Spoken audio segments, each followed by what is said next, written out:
महाराज जी, धर्म, अर्थ, काम और मोक्ष में संतुलन कैसे बनाए रखें?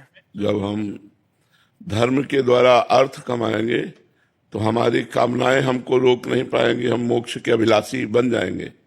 और जब तक हम धर्म से धन नहीं कमाएंगे और धर्म को त्याग दिया तो अर्थ और काम हमें पिशाच की तरह पागल कर देगा। अशांति, चिंता, शोक, भय ये हमारे अंदर भर जाएंगे। तो हमारा सबसे पहला कर्तव्य होना चाहिए कि हमारे को जो अर्थ चाहिए, जो संपत्ति चाहिए, वो धर्म के द्वारा मिले। और धर्म के द्वारा जब हम धर्म का पालन करेंगे तो धर्म हमको भगवान की तरफ ले जाएगा, अधर्म हमको नरक की तरफ ले जाएगा। तो जब धर्म हमें भगवान की तरफ ले जाएगा तो हमारी अच्छी कामनाएं होंगी। धर्म, अर्थ जो है वो धर्म से कमाया गया, इसलिए कामनाएं अच्छी होंगी।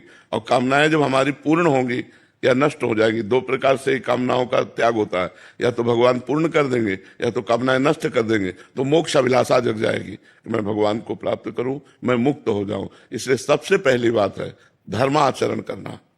अब धर्म क्या है और अधर्म क्या है ये जानने के लिए हमें शास्त्रों का स्वाध्याय, संतों का संग करना पड़ेगा, जिससे हमें ये पता चले कि जो हम कार्य कर रहे हैं वो धर्म पूर्वक है या अधर्म पूर्वक।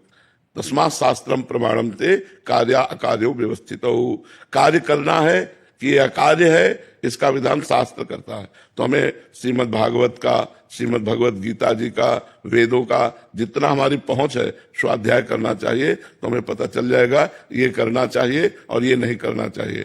जिसे संत और शास्त्र कहते करना चाहिए उसे धर्म कहते हैं, और जिसे संत शास्त्र कहते नहीं करना चाहिए उसे अधर्म कहते हैं। धर्म के द्वारा कमाए हुए धन से पवित्र कामनाएं उत्पन्न होती हैं, पवित्र कामनाएं फिर मोक्षाभिलाषी बना देती हैं। इसीलिए धर्म, अर्थ, काम, मोक्ष ये चार पुरुषार्थ लिखे हुए हैं।